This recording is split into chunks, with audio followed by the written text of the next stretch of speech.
The biting Chicago wind gnawed at Lily's threadbare sweater as she pressed herself deeper into the alley shadows.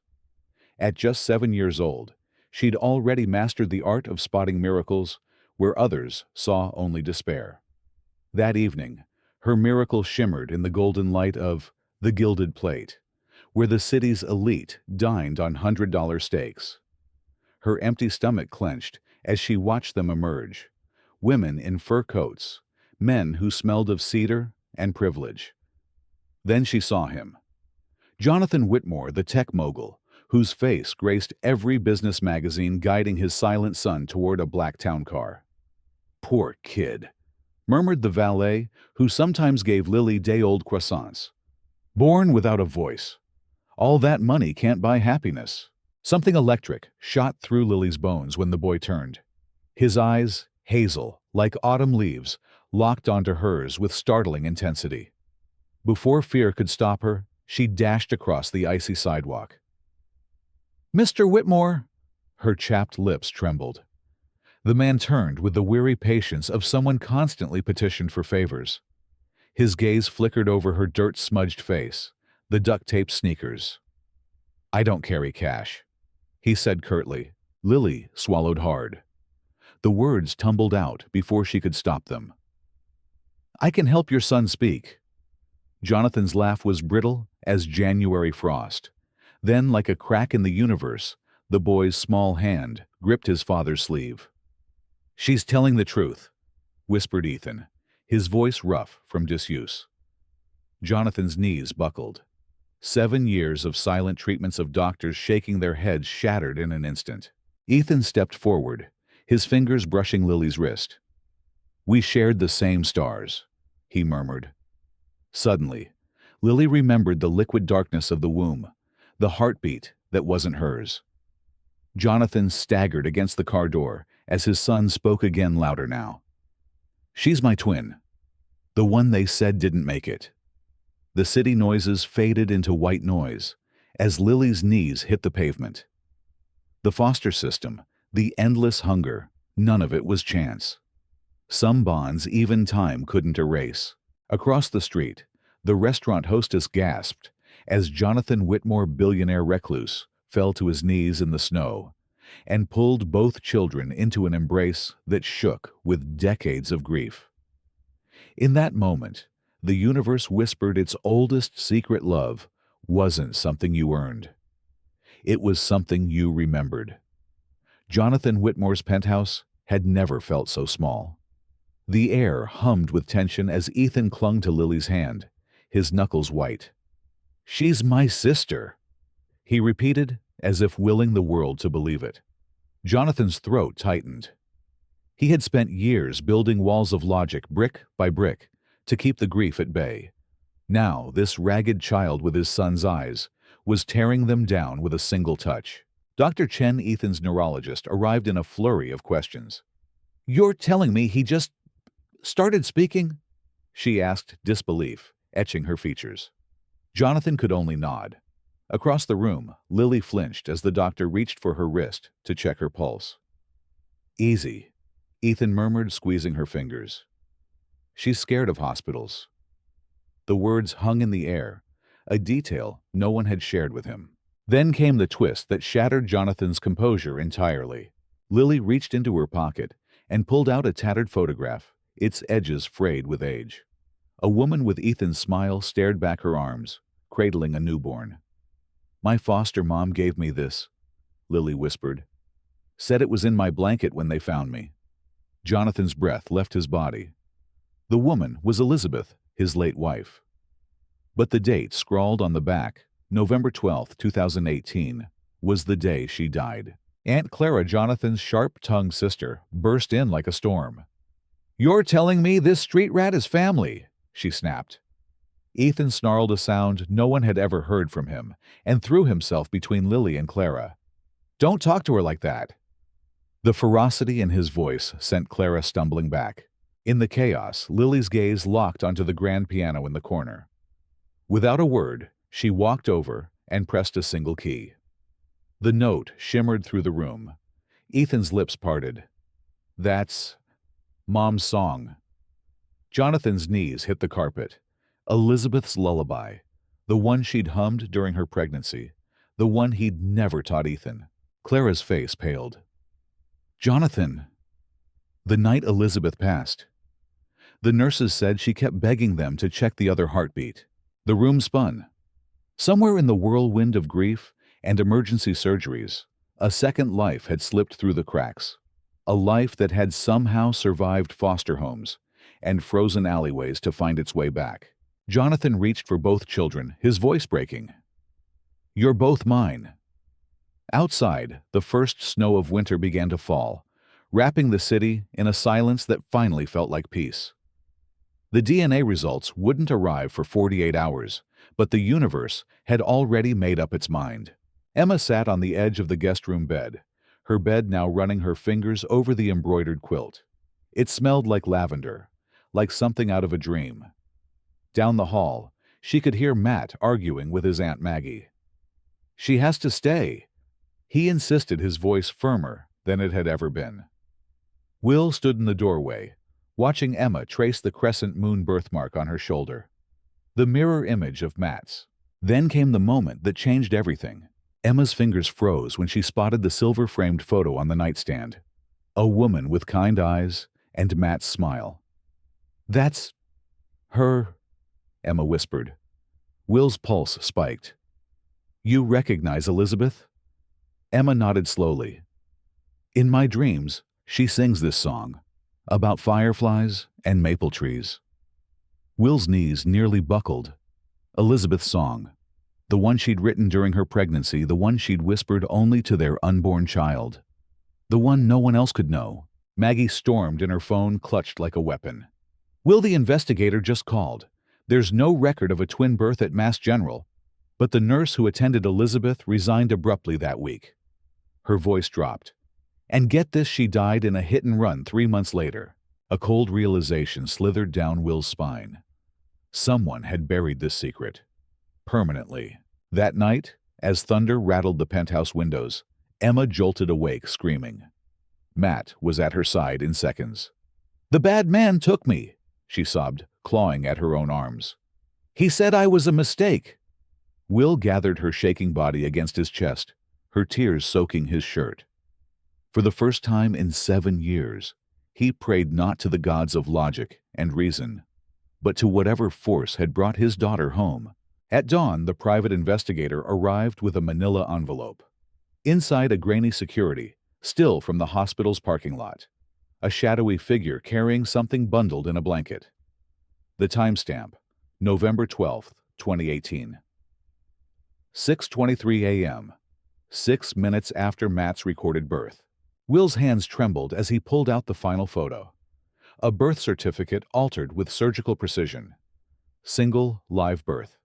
The signature at the bottom. The same doctor who'd pronounced Elizabeth dead. Across the room, Emma touched the piano keys absently. The opening notes of Twinkle Twinkle. Matt gasped. "That's the song from the dream, the one we heard together." The DNA test would confirm it.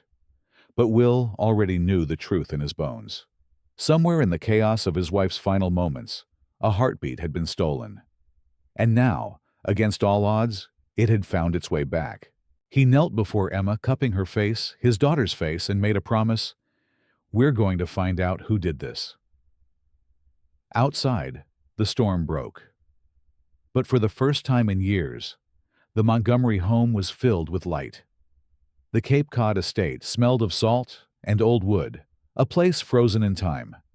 Emma's sneakers squeaked against the marble floors as she spun in a slow circle, taking in the towering ceilings and the portrait of a red-haired woman above the fireplace. Elizabeth. Her breath caught. She knew that face. Not from dreams, but from the lullaby that still hummed in her bones. Matt tugged her toward the grand staircase. "Come on, there's something I have to show you." Will followed his phone, buzzing with updates from the investigator. Sharon Oakes found living under a different name in Maine. Willing to talk. For a price. Then came the discovery that made Will's blood run cold. At the back of Elizabeth's old dressing room, hidden behind a row of winter coats, Matt pried open a carved wooden box. Inside lay a tiny yellow blanket, monogrammed with two initials, E.M., Emma Montgomery. Emma's hands shook as she lifted it. This is mine. The fabric smelled faintly of lavender, just like her fractured memories. Will's phone clattered to the floor. His wife had named their daughter. She'd known. Downstairs, Maggie gasped. "Will, the medical records just came in." She held up a single ultrasound image. The date, September 2018. The caption, Twin A and Twin B, both viable. Will's vision blurred. The hospital had erased Emma. That night, as waves crashed against the shore below, Emma crept into the master bedroom, where Will sat staring at the ultrasound. "I remember the bad man," she whispered. "He wore a shiny necklace with a snake." Will's head snapped up. Dr. Harlow's signature cufflinks, a gift from the hospital board. He'd been in the room when Elizabeth died. The next morning, the investigator called with Sharon Oakes's statement. She claims Harlow falsified the records after Elizabeth coded. Said one twin wasn't viable, but the baby girl was alive. Someone paid him to make her disappear. Will's hands curled into fists. This wasn't just a cover-up. It was a theft. As dawn broke, Matt led Emma to the rocky beach below the estate. There, half buried in the sand, they found Elizabeth's time capsule, a metal box containing a journal. The final entry scribbled in shaky handwriting days before her death. "If anything happens, protect them both." They're the song, and I'm just the echo. Back in the city, the DNA results arrived. 99.99% match. Siblings. Will gathered his children close, the truth burning in his chest. This wasn't just about uncovering the past anymore. It was about vengeance. And for the first time since Elizabeth's death, he had something worth fighting for. The wind howled across the beach as Emma's words hung in the air. Matt dropped the driftwood and ran to her, clutching her sleeve. "That was me," he said fiercely. "I was there too. I felt you crying." Will's chest tightened. The connection between them went beyond blood. It was something deeper, something written in their bones. Back at the house, Maggie met them at the door, her face pale. "Will, you need to see this." She led him to the study where an old news article glowed on the laptop screen. Hospital whistleblower found dead in apparent suicide, 6 months after exposing maternity ward irregularities. The photo showed a woman in scrubs, Sharon Oakes. Will's stomach dropped. "But the PI just located her in Arizona." Maggie shook her head. "That article is from 10 years ago. Someone's been feeding you false leads." A floorboard creaked. Emma stood in the doorway, holding a tattered stuffed rabbit she'd found in the attic. Its left ear was missing, just like in Matt's baby photos. "This was yours," she whispered to Matt. "But I had one too. The lady in the blue sweater gave it to me." Her small fingers traced a faded laundry mark on the tag EM. Will's phone buzzed an encrypted email from the investigator. Attached was a scanned page from Elizabeth's private journal, dated the night before her C-section. "If they separate them, look for the mark. 2 crescents make a whole moon." The revelation hit Will like a tidal wave. Elizabeth hadn't just suspected she'd known. Known enough to leave clues. Known enough to be afraid. That night, as the children slept, Will pried up a loose floorboard in Elizabeth's old studio. Beneath it lay a sealed envelope addressed to him in her looping handwriting. Inside a single sheet of paper, "My love, if you're reading this, they've taken one of our stars. Find the nurse with the butterfly tattoo. She'll help you bring our baby home." Will's hands trembled. The pieces were falling into place, but the picture they formed was monstrous. This wasn't just a cover-up, it was a conspiracy. And the person behind it had killed to keep the secret. As dawn broke, Emma's screams tore through the house. Will found her thrashing in bed, drenched in sweat. "The bad man's coming," she sobbed. Matt clutched her hand, his face grim. "She's right, Dad. I dreamed it too." Outside, tires crunched on gravel. A black SUV idled at the gates. The DNA results had arrived. So had someone else. The DNA report slipped from Will's fingers, fluttering to the floor like a fallen leaf. Outside, Emma's laughter carried through the window bright and unburdened the sound of a child who'd finally come home. Dr. Abernathy cleared his throat. "There's more you should see." He tapped a highlighted section of the report. Emma's chromosomal pattern shows evidence of experimental gene therapy. Someone altered her DNA after birth. Will's blood turned to ice. A crash came from downstairs. Maggie's voice rose in alarm. Will sprinted to the foyer to find Emma frozen at the foot of the stairs, staring at the man in the black coat who'd just entered. "That's him," she whispered. "The bad man from my dreams." Dr. Harlow's associate, Dr. Vincent Cross, stood in the doorway, snow melting on his polished shoes. His gaze locked onto Emma, with clinical hunger. "Ah. Subject EM. I wondered where you'd ended up." Matt let out a guttural cry and launched himself at the man, small fists flying. "You heard her." Cross staggered back his briefcase, spilling open revealing files, stamped Montgomery twin study and vials of amber liquid. Will moved like a man possessed. He grabbed Cross by his lapels, slamming him against the wall. "You took my daughter." The words came out, raw, primal. "You turned her into an experiment." Cross's lips curled into a smile that didn't reach his eyes. "We saved her. The female twin was dying, her heart defective, just like her mother's.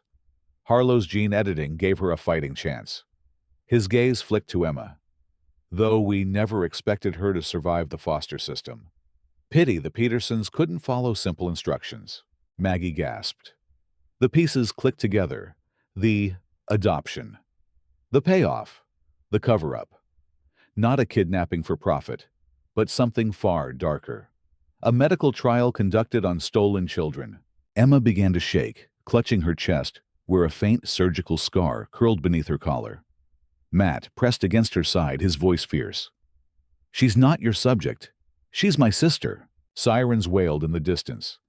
Maggie had called the police the moment Cross arrived. As red and blue lights painted the falling snow, Will knelt before his children. "No one will ever separate you again," he vowed. Cross laughed a hollow, broken sound. "You think this ends with me?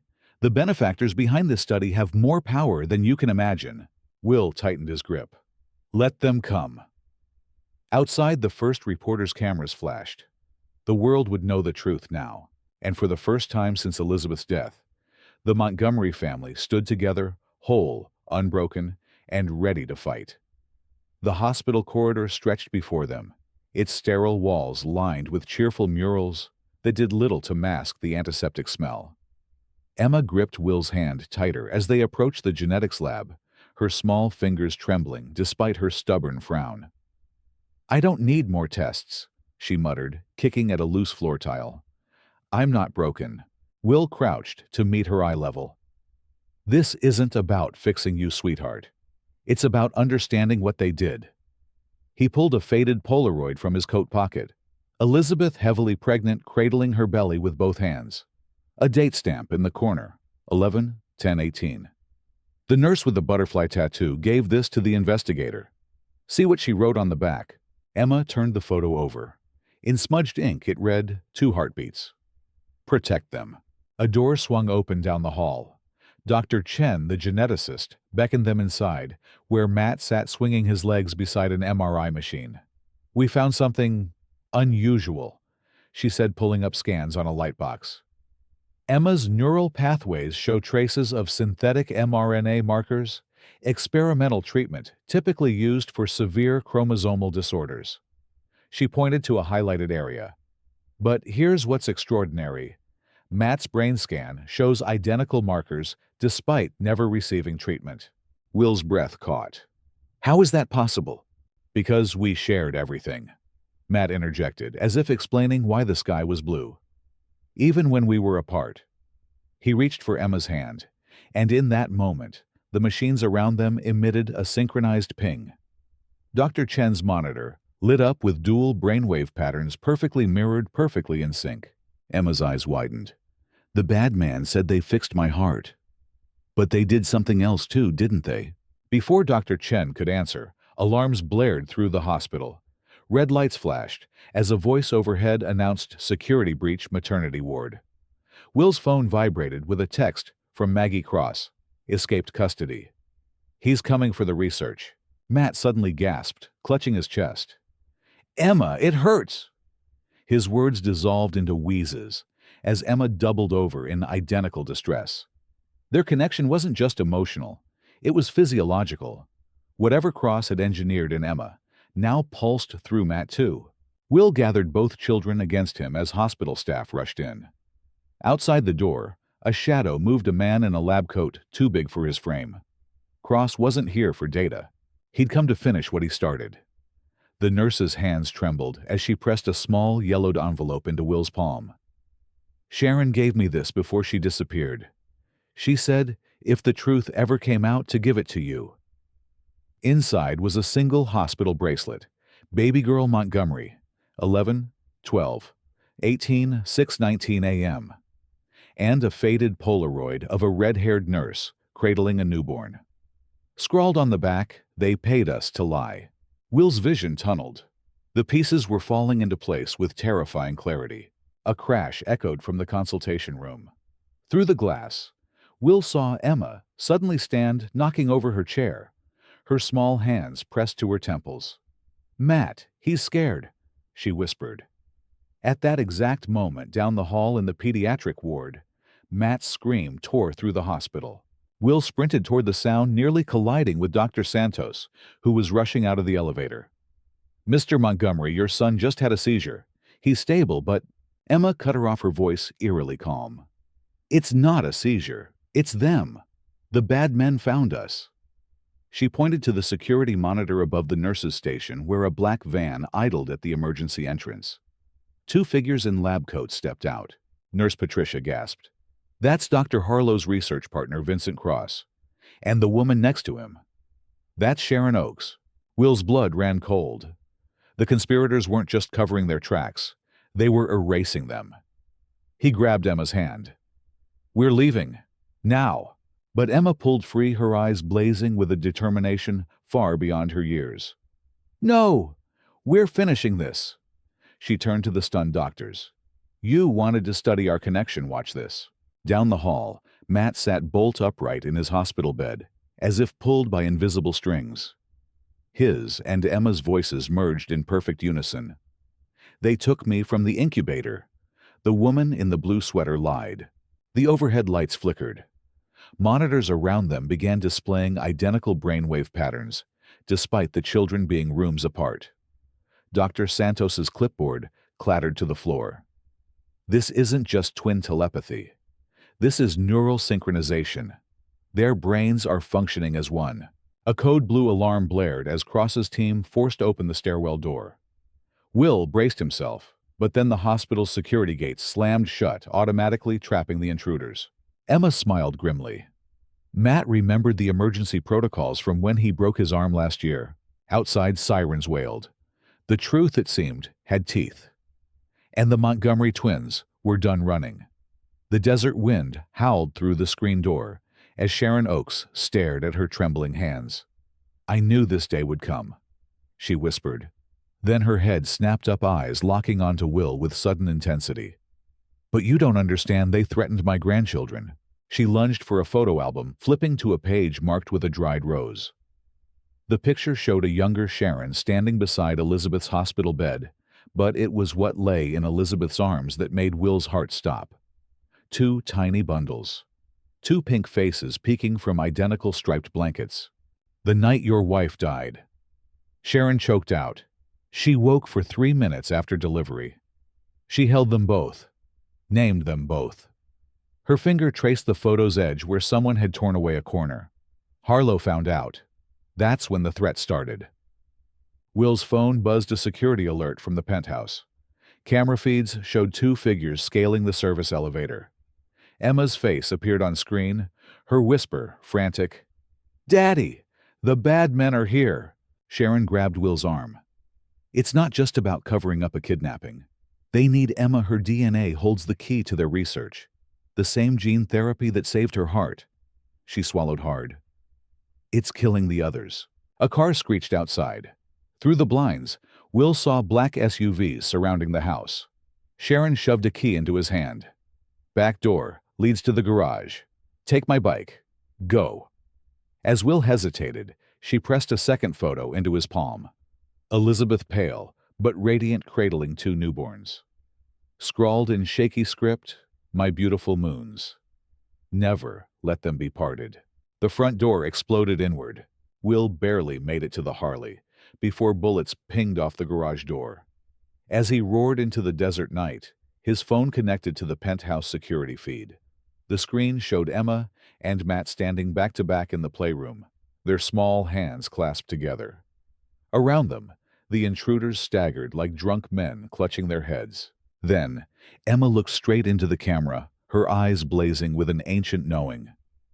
"We remember now, Daddy. We remember everything." The feed cut to static as Will's tires hit the highway. Somewhere in Boston, his children were awakening to the full power of their bond. And the people who'd tried to break them would soon learn you can't silence what was never meant to be separated. The storm outside mirrored the tempest in Will's chest as Agent Torres spread surveillance photos across his desk. "Richard and Diana Carrile never existed," she said, tapping a grainy airport image. "These are con artists, Marcus and Lillian Voss, wanted in 3 states for fraud identity theft, and now child trafficking." Emma's voice piped up from the doorway, startling them all. "That's the lady who smelled like medicine." She pointed to Lillian's photo with eerie calm. "She told me to call her Mom, or I wouldn't eat for 3 days." Matt materialized beside his sister, clutching the stuffed rabbit, its missing ear now a damning clue. "The bad lady took this from Emma when she cried for me." His small finger traced the rabbit's torn stitching. "There's a thing inside it." Will's hands shook as he ripped open the seam. A tiny data chip fell into his palm. The penthouse elevator dinged security, dragging in a struggling Marcus Voss. "You've got the wrong people," he snarled. Then he saw Emma and froze. Emma's scream pierced the room. "Him!" She scrambled backward, knocking over a lamp. "The needle man! He made me sleep and said I was special cargo." Agent Torres moved like lightning, slamming Voss against the wall. "You're not getting paid for silence this time," she hissed. "Not after what we found in that warehouse near Logan Airport." Will pulled his children close as Torres revealed the truth. The Vosses hadn't just stolen Emma. They'd been selling genetically enhanced children to the highest bidder. The penthouse intercom crackled to life, Boston PD reporting 3 black vans circling the building. Emma suddenly went rigid. "They're coming for the others," she whispered. Matt finished her thought. "The kids like us." Outside, lightning split the sky as Will made a decision. He knelt before his twins. "We're going to end this. Together." The elevator doors opened to reveal Sharon Oakes, flanked by federal agents. Her tear-streaked face hardened when she saw Voss. "That's him," she said. "The man who paid Harlow to harvest the Montgomery twins' DNA." As the storm reached its crescendo, Will realized the horrifying truth: Emma had never been the target. She'd been the blueprint. The memory flickered in Emma's eyes like an old film reel catching light. "There was a boat," she murmured, fingers tightening around her cards. "Lillian held me too tight and whispered, 'They'll kill us both if they find you.'" Matt gasped, knocking over his juice box. "That's my dream! The salty air and someone crying." His small hands flew to his temples. "I felt you leaving." Will's phone buzzed an urgent message from Agent Torres. "Lillian Bishop's body just pulled from the Charles River. Tattoo removed post-mortem. This goes deeper than we thought." Emma suddenly stood, sending cards fluttering. "The book." She bolted to her room, returning with a tattered copy of Goodnight Moon, the only possession she'd carried through every foster home. Inside the cover, in faded ink, were coordinates. "Lillian made me memorize this," Emma whispered. "She said it was my real inheritance." The numbers led to a private dock in Martha's Vineyard, the last place the Carillis were seen alive. As Will studied the coordinates, his laptop pinged with an incoming video call. The screen flickered to reveal a dimly lit room and a gaunt man in scrubs. "Dr. Vincent Cross, you should have left well enough alone, Montgomery," he hissed. Behind him, Medical monitors beeped beside an occupied crib. Emma was phase 1. We've since perfected the process. These children, they'll rewrite human evolution. The camera panned to show a nursery with 12 identical cribs. Each contained a sleeping child with a familiar crescent moon birthmark. Will's blood turned to ice. They hadn't just stolen his daughter's past. They'd cloned her future. Emma's small hand slipped into Will's. "We have to save them," she said, her voice steady with a courage no 7-year-old should possess. Matt pressed against his other side, his once silent voice now firm. "We know where to look," he said. "The bad place under the red light." Cross's screen abruptly cut to static, but not before Will caught a glimpse of a blinking exit sign in the background. One he recognized from Boston Memorial Hospital's abandoned research wing. The twins exchanged a glance, their eerie synchronicity sending chills down Will's spine. Without words, they'd already formed a plan. Some bonds couldn't be broken. Some secrets weren't meant to stay buried. And some children were born to change the world. The pine needles crunched underfoot as Emma suddenly froze, her small hands clutching the boughs too tight. "Daddy," she whispered, her voice thin as ice. "I know this place." Matt dropped his branches, eyes widening. "Me too. The lady with red hair? She sang here." Will's pulse spiked. Elizabeth had loved this garden, had come here daily during her pregnancy. But the twins could never have visited before today. Lillian stepped forward, her star tattoo glinting in the weak winter sun. "They remember," she breathed. "Just like the others." Before Will could respond, Matt darted to a secluded corner of the garden, where an ancient oak stood sentinel. He pressed his palm against the bark, and Emma mirrored the movement exactly 3 feet away. With a groan of shifting earth, a hidden compartment slid open at the tree's base.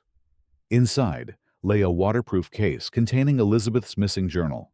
The pages fell open to an entry dated the day before her death. "If you're reading this, my love, they've taken our daughter. Harlow's research was never about infertility. It was about replication. The twins' DNA holds the key to something monstrous. Protect them, Will. And, if the time comes, let them remember." A shadow fell across the journal. Dr. Abernathy stood at the garden gates, his usually kind face eerily blank. "You shouldn't have come here, William." Behind him, black vans rolled silently down the Memorial Drive. Emma's scream tore through the stillness as the first tranquilizer dart hit Matt's shoulder. "Run!" Will roared, shoving the journal at Lillian as he scooped up both children. But the twins twisted in his arms, their small faces hardening with unnatural determination. As the armed men advanced, Emma and Matt joined hands, and every security light in the garden exploded in a shower of sparks. The resulting darkness swallowed everything, except the twins' glowing crescent birthmarks, now pulsing in perfect unison, like a beacon. Somewhere in the chaos, Lillian's voice rang out. "They're not just twins, Will. They're prototypes." The journal's final page flashed in Will's mind, Elizabeth's desperate warning. "When the moons align, the truth will wake." The crystal snowflake trembled in Emma's hand as she hung it on the tree, then suddenly shattered against the hardwood floor. Silence gripped the room. "I'm sorry." Emma dropped to her knees, scrambling to gather the shards with shaking hands. "I'll fix it. I promise, just don't." Will caught her wrists before she could cut herself. "It's just a thing, sweetheart," he murmured, pulling her close. But Emma stiffened her eyes, darting to the security monitors where shadows moved near the estate gates. Matt gasped, clutching his head. "The bad man's here." Agent Torres's text flashed through Will's mind, arrest warrant issued. But they'd made one fatal miscalculation. They'd assumed Townsend would keep running. The power cut out with a visceral snap, plunging the mansion into darkness. Maggie's phone illuminated her panicked face as she dialed 911, but the call wouldn't connect. "They're jamming signals," Will hissed, shoving the twins toward the panic room hidden behind the bookshelves. Emma dug in her heels. "No, he wants our blood." She yanked up her sleeve, revealing the crescent birthmark now glowing faintly blue. Matt's mirrored it, pulse for pulse. Outside, car doors slammed. Townsend's voice carried through the winter night, slick with triumph. "You really should have taken the money when I offered Will. Elizabeth's research was worth billions." Will froze. Elizabeth's research. Lillian burst through the kitchen entrance, her star tattoo smeared with blood. "He was never after the twins. He wanted her work." She tossed a flash drive to Will. "The Carilles found this in their safe. It's why they died." The drive's label read in Elizabeth's handwriting, "Project Moonlight, Genetic Memory Activation." Gunfire shattered the stained glass windows as Townsend's men breached the perimeter. Will shoved the drive into his pocket and grabbed a fireplace poker, but the twins were already moving. Hand in hand, they stepped into the center of the room. As their birthmarks blazed brighter, every electronic device in the house rebooted at once, security cameras, phones, even Maggie's ancient stereo, all projecting the same image. Elizabeth Montgomery, pale but determined, speaking into a hidden camera. "If you're seeing this, they've come for our children. Marcus thinks he can weaponize their connection, but he's wrong. The bond between our twins isn't science, it's love. And that's something he'll never understand." Townsend's scream of rage shook the walls. "Lies!" But his men were already backing away, their weapons dropping, as the twins' glow intensified.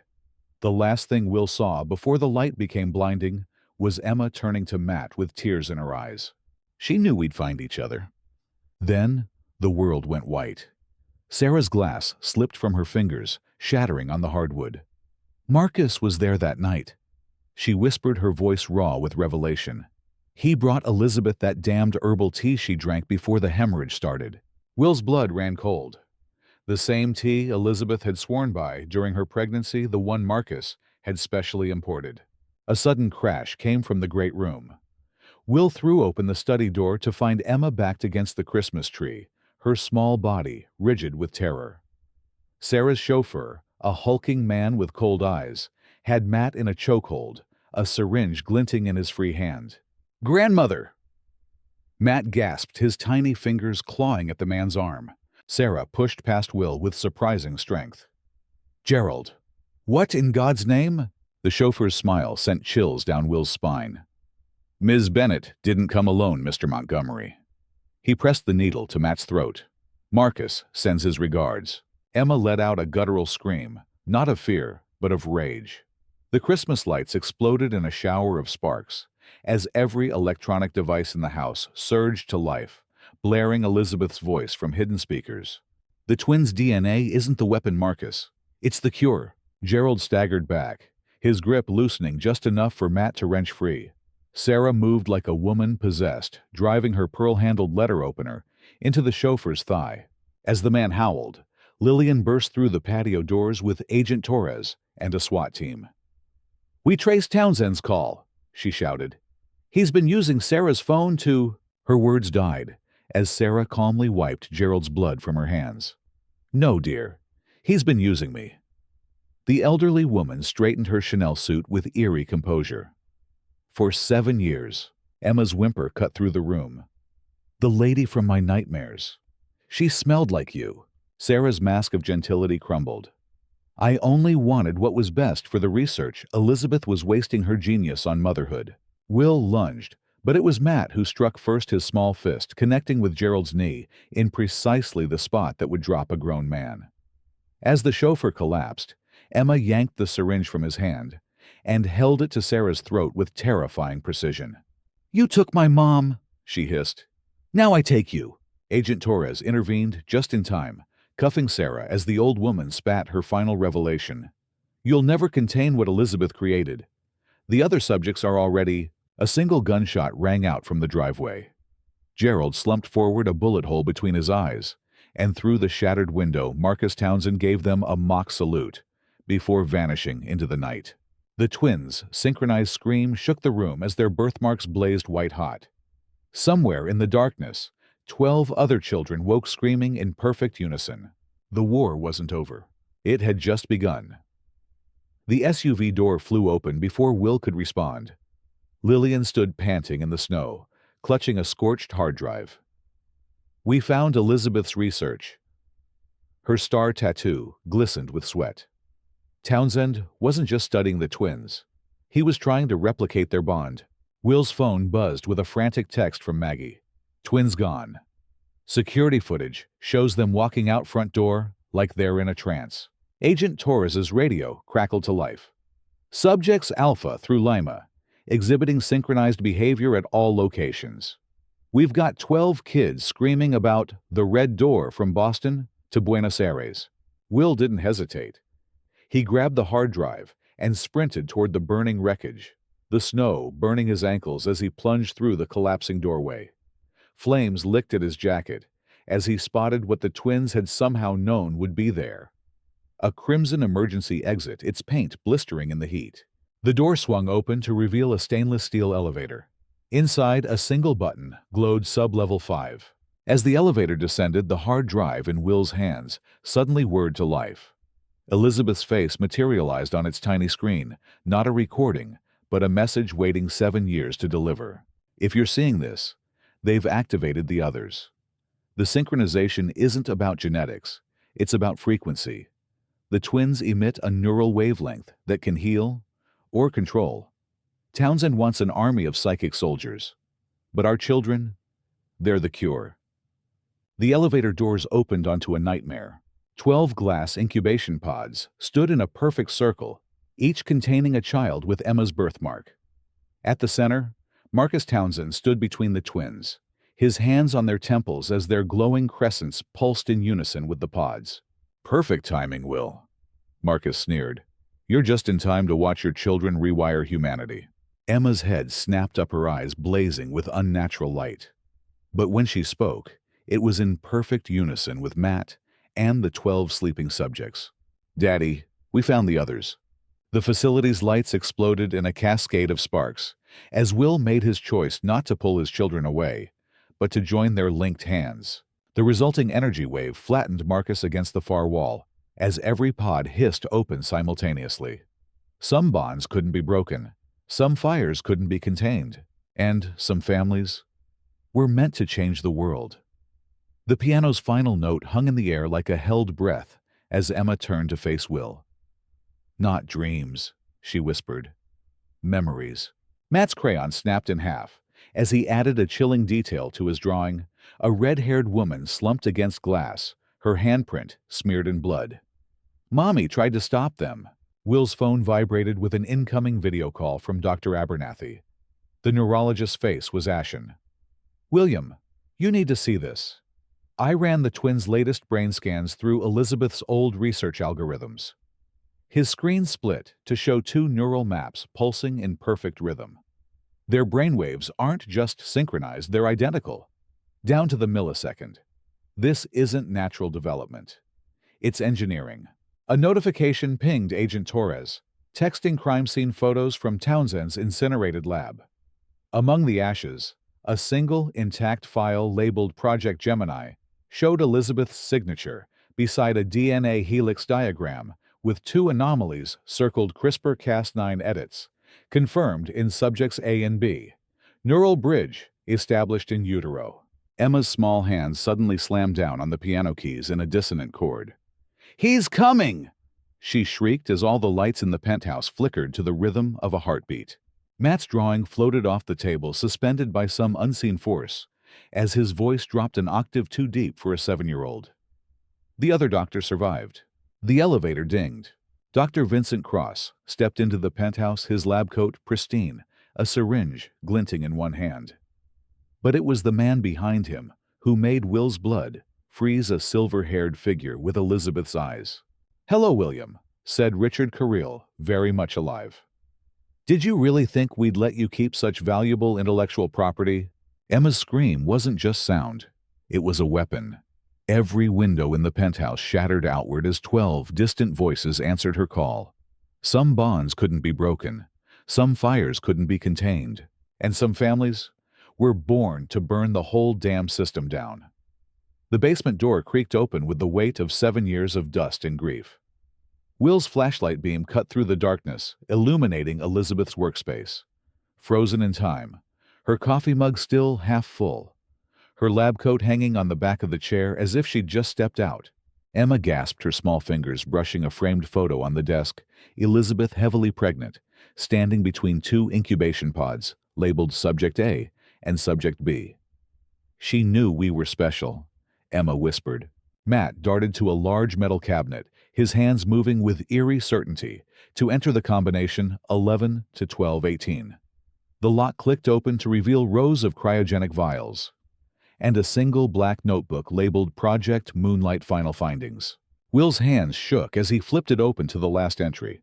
Marcus has corrupted the research. What began as a cure for neural degeneration has become something monstrous. The twins' synchronized brainwaves don't just communicate, they can rewire other minds. Marcus wants to mass-produce this as a weapon. I've sabotaged the data, but they know about the pregnancy. If anything happens to me, protect our children, Will. Their bond is the only thing that can stop what's coming. A crash came from upstairs. Glass shattered as the security system blared a breach warning. Emma's head snapped up, her birthmark pulsing blue. He's here! Dr. Vincent Cross descended the stairs with military precision, a neural scanner glowing in his palm. You really should have left well enough alone, Montgomery. Behind him, 6 armed men fanned out, each with the same crescent mark as the twins. But Will noticed something Cross didn't. The way Matt's fingers were flying across Elizabeth's keyboard, inputting commands only a neuroscientist would know. The way Emma stood perfectly positioned in front of a strange device on the wall. The twins exchanged a glance and the lab exploded with light. Every monitor flared to life, projecting Elizabeth's final message in a booming chorus. Activation sequence complete. Initiating neural reset. Cross's men dropped like marionettes with cut strings, as the scanner in his hand overloaded, searing the mark from his skin. The last thing Will saw before passing out was his children holding hands over the fallen doctor, their birthmarks blazing like twin supernovas. Some bonds couldn't be broken, some fires couldn't be contained, and some legacies were meant to save the world. Will's fingers froze on a heavily redacted document, Project Gemini Human Trial Approval, signed by Marcus Townsend, just 3 weeks before Elizabeth's pregnancy announcement. Sarah gasped as they uncovered a hidden compartment containing ultrasound images labeled Week 18, Twin Confirmation. Emma's voice suddenly echoed through the basement. Despite being miles away at the penthouse, "Daddy, the bad man's coming," transmitted through Will's phone speaker in a frequency that made the lab equipment hum.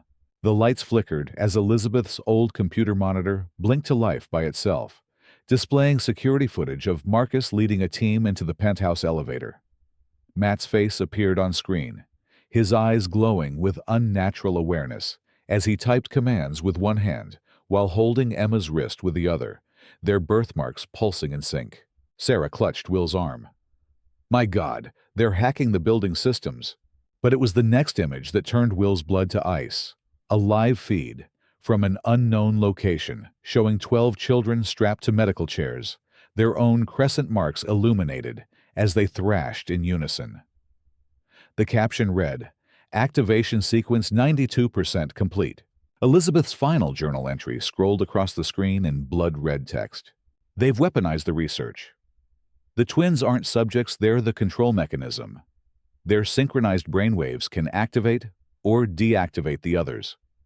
Marcus plans to create an army of psychic soldiers, starting with our children. A deafening alarm blared as the lab's emergency lockdown engaged, sealing Will and Sarah inside, just as Marcus's voice came through the speakers. Did you really think I'd let you destroy 7 years of work? William, Elizabeth's brilliance deserves to change the world, even if she lost the courage to see it through. The ventilation system hissed as a familiar scent filled the room. Elizabeth's favorite jasmine tea, the same blend she'd drunk before the hemorrhage. Sarah collapsed against the cabinets, her eyes fluttering. He's replicating her death. Will's vision blurred as he grabbed Elizabeth's lab coat and found a single vial sewn into the lining labeled antidote, the last piece of her puzzle. Some bonds couldn't be broken, some fires couldn't be contained, and some mothers protect their children from beyond the grave. The piano notes hung in the air, like suspended raindrops, as Emma played the final chord of Elizabeth's lullaby, the one she'd never heard but somehow knew by heart. Across the room, Matt's crayon moved in perfect rhythm to the music sketching blueprints for a device even MIT professors couldn't fully comprehend. Will watched from the doorway, the scars on his wrist, where Marcus's scalpel had grazed him during that final confrontation, aching in time with the melody. They'd won. The courts had dissolved Nerova. The 12 other children were safe in loving homes, and Marcus Townsend would spend the rest of his life in a maximum security psychiatric facility. But the real victory was quieter. Emma's night terrors had faded to once a month. Matt no longer startled at loud noises. The twins' birthmarks had dimmed to faint silver crescents, still pulsing in sync when they held hands, but no longer burning with that unnatural light. A knock at the door startled Will from his thoughts. Agent Torres stood on the porch, holding a sealed manila envelope. "We found something you need to see." Inside was a single photograph: Elizabeth, 9 months pregnant, standing beside a third incubation pod labeled Subject C. Will's coffee cup shattered on the hardwood. Emma's voice came from behind him, eerily calm. "We've been dreaming about her, too," Matt added without looking up from his drawing, which now clearly depicted a dark-haired girl with their same crescent mark. "She's waiting for us to find her." The piano played itself, then, a haunting variation of Elizabeth's lullaby in a minor key. The twins moved as one toward the door, their eyes fixed on some distant point only they could see. Some bonds couldn't be broken. Some fires couldn't be contained, and some families weren't complete yet. Will stepped onto the sun-warmed patio, just as Emma hit the final note of her piano piece, a melody that inexplicably matched the rhythm of the dolphin's leaps. The twins exchanged one of their silent glances before Emma grinned. "Mom says yes," Maggie's breath caught. She'd stopped questioning these moments months ago, when the children had correctly identified Elizabeth's favorite flower, a variety never planted at this house growing wild near the shore. As they descended the stone steps to the private beach, Matt suddenly froze, his small hand clutching Will's. "The water's wrong," he whispered. Emma nodded, her eyes fixed on the horizon where the dolphins had vanished. "She's coming."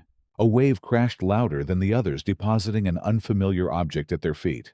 A glass bottle sealed with wax, its interior glowing faintly blue. Inside, a single sheet of paper bore 3 words in handwriting that made Will's knees buckle. "Find your sister." The twins didn't hesitate. They waded into the surf up to their knees, their birthmarks pulsing like lighthouse beacons through their swim shirts. Somewhere beyond the horizon, 12 other lights flickered in response. Maggie reached for Will's arm. "You don't think—" But Will was already pulling out his phone, dialing Agent Torres with shaking fingers. The encrypted files from Elizabeth's lab had contained one last revelation. Subject C, female, disposition, private adoption, location, classified. As the sun dipped below the Pacific, the dolphins returned in formation, leading something massive beneath the waves. A shape too large, too perfect to be natural. The twins' laughter rang across the water, harmonizing with a third voice only they could hear. Some bonds couldn't be broken, some fires couldn't be contained, and some families were just getting started. The ocean breeze carried the scent of salt and jasmine as Will stared at the moon, its crescent shape mirroring the birthmarks now glowing faintly through the twins' pajamas.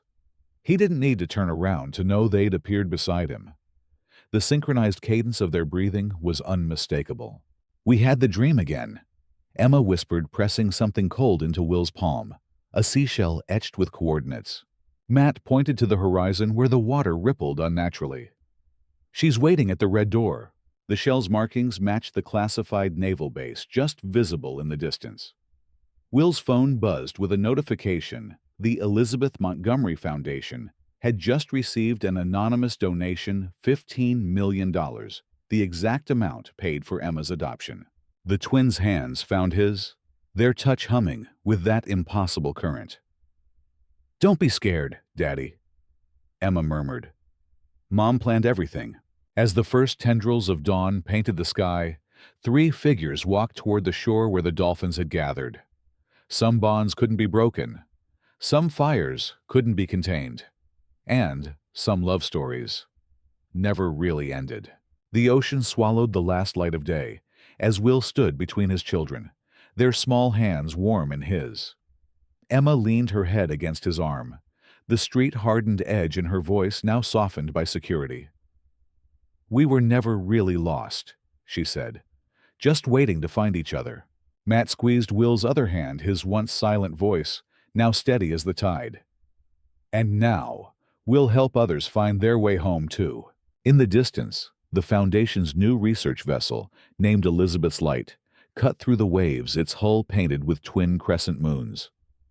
The onboard lab would study separated twins across the Pacific, guided by the dolphins that always seemed to appear when the children needed them most. Will looked down at his miracle twins, their faces glowing in the sunset. The girl who had asked for leftovers and received a family. The boy who had waited 7 years to speak his first word, Daddy, the moment their hands touched.